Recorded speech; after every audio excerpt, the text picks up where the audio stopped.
طالبانو ورونو مخونو نه استدلال کول ګوره په ورځ د قیامت به مخونه تور واوړي روح الماني وایي دلته به دا بیاض حقیقي وي یو خو داسې د بعضې علما وایي داسې علامې به پکې وي د نورانیت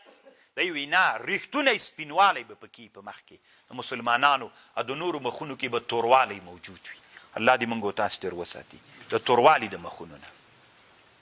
طالبانو علما وایي مخ د باطن آینه ده زه طالبانو چې خوشحاله یم تاسو څه پوهیږئ زه چې خفه یم په څه پوهیږئ زه چې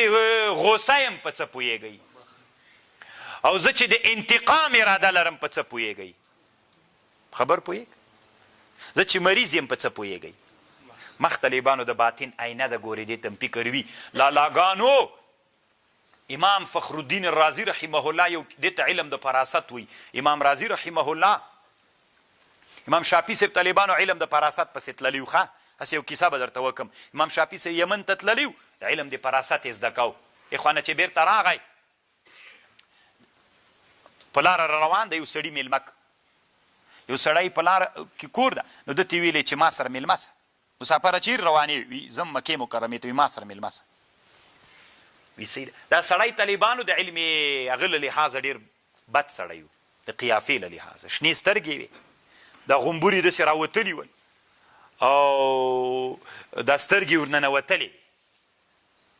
نو دا امام رازي رحمه الله او د کتابونو کې چې بحث کېږي طالبانو ډېرې نادرې په دې کې شته په دې علم کې نو هغه ورته ویلې چې امام شافعي صاحب خو خیر میلمه سو سره ډېر عزت یې وکړه دې سړي دومره عزت یې وکړه اس ته د امام شافعي صاحب د امام شافعي صاحب یې ډېر عزت وکړه اس ته ډېر عزت ورکړه ښه خوراک یې ورکړه سهار چې د شپې دا کوټه ټوله ورته په خوشبویي باندې هغه کړې وه دا عود نه دي دا یې ورته دود کړي و ډېر ښه یې خوند سهار چې سو امام شافعي رحمه الله د شپې خوب نه ورځه چې دا خو په قواعدو د هغه کې دا سړی بد سړی و دا ولې ښه سړی ده نو اړخ په اړخ راوښته یې ور اراده وکړه چې دا کتابونه یې لیکلي دا وسوځئ خو خیر ته سهاره پورې پاتې سو سهار چې راجګ سو امام شافعي صاحب چې تر نه روانېده نو دې سړي ته یې ویلې الله دې تا سره ډېر ښه وکړي الله دې په تا باندې ډېر احسان وکړي زه محمد بن ادریس الشافعي نومېږم بیا چې مکې مکرمې ته راغلې هلته پوښتنه وکړه زه به دې مکمل عزت وکړم تا دې ما ډېر عزت وکړه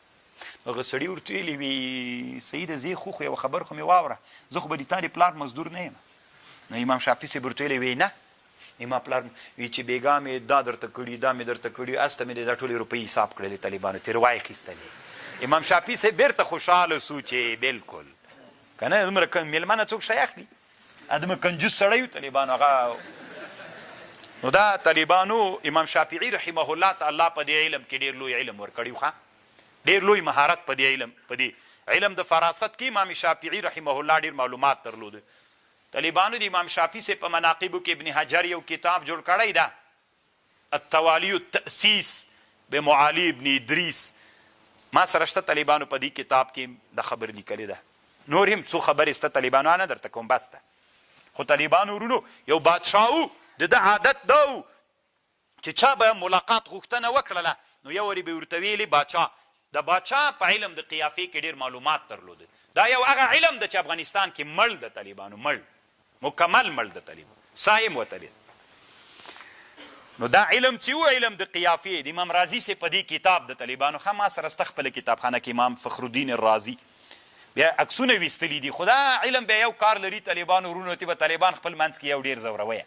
دا اوس چې زه د بعضې طالبانو مخونو ته وګورم زه پوهېږم چې څه خواص لري ګپ نه در سره لګوم طالبانو پټې خبرې دي هغه اوس طالبانو ورونو عالمي دي مخ آینه ده که نه هغه تا صفت چې ما ته پته لګېږي طالبانو چې ته څه صفت لري تاسې هم زوی مړې پوه سوئ لکه څه نو اوس طالبانو ورونو تاسې ما خبرې ته غوږ ونیسئ باچا عادت داسې درلوده چې کله به څوک ورتله عکس به یې ورته جوړ کړي اورې پخوا وخت کې خو دا عکسونه هم ډېر ماهرین عکس یې چې ورته جوړ کړ بیا به ورتله به ورته طالبانو بیا به هغه عکس وکته هغه اصولو ته به یې وکتل چې کوم کوم صفات پکې دي نو هغه مخ نه به ما استدلال کو طالبانو که به یې خوښه به ورسره ملاقات کو که نه یې کو یو سړی و طالبانو خپل صورت یې څه و دا یې د قیافې له لحاظه ښه صفات نه ول پکې بیا طالبانو خپل عکس بل رقم ته جوړ کړ، بادشاه ته یې ورلیک دا سړی ملاقات کوي. بادشاه چې وکتل د داسې جوړ کړی چې هغه ښه صفات پکې وي، دا دې راسي وي دا دی. دی چې ورغی طالبانو بادشاه چې عکس ته وکتل ده ته یې وکتل وي دا خو ښه وایي، وي تا مخ ښه نه وایي. ده ورته ویلي چې بادشاه صاحب صحیح ده دا زه منم، خو ما په ځان کې انقلاب راوستلی، بدلون مې راوستلی ده. طالبانو بیرته په علم قیافې کې بیا داسې هم کېږي. ګورئ خبر پوه شو؟ اوس به خبر درته کوم. طالبانو یو عالم دنیا کې تېر سوی ابن جلجل نومیږي، په خبر پوهېږئ که نه؟ 600 کې تېر ده. د اطباو باندې یو کتاب جوړ کړی، په ډاکټرانو باندې د اسلامي امت مسلمانو ډاکټرانو باندې یو کتاب جوړ کړ. طالبانو موږ په طب کې داسې نادري کړي چې اوس یې درته وکم د نن عصر اطباو به نه یې کړي. جبرین ابن بختشوع، حارث ابن بهدله، د یوه خبر دی خلاصېږي که لږ پاتې ها زه وروایا چې بیا به زه بیا لګیا سم. جلجل ابن جلجل په دې خپل کتاب کې یو سړی ښودلی ده. رښتیا تنه د مسلمانانو اطباو تاریخ نه ده، دا تاریخ د دنیا د مشهورو اطباو مسلمانان هم ډېر شته پکې. یو سړی د طالبانو تاسې به یې نوم اورېدلی سقراط نومېده. د سقراط په زمانه کې یو بل ښه عالم هم و، نو هغه بل هم ډېر ښه عالم و. نو هغه بل عالم باندې هم ډېر شاګردان راټول ول، او په ده باندې هم څوک راټول ول، شاګردان راټول ول. بیا د هغه ورته ویلې څه ورته وایي دا بل عالم، هغه عالم د هغه ماهر و، د علم د قیافې ماهر و. نو خپلو شاګردانو ته یو ورځ درس کې وویلې وي سقراط د غاښونو نه معلومیږي چې دی د سقراط عکس یې ورته راوړ بل عالم ته. د سقراط عکس چې ورته راوړ غاښونو نه استدلال وکړه چې دی زاني ده ډېر، د غاښونه یې وایي چې د زنا ډېر شوقي ده. چې ورته راوړ ابن جلجل هغه وایي دا سقراط دا بل عالم ته، نو هغه ورته وکتل ویلې دا زنا ډېره خوښوي، غاښونو نه استدلال وکړه د سقراط.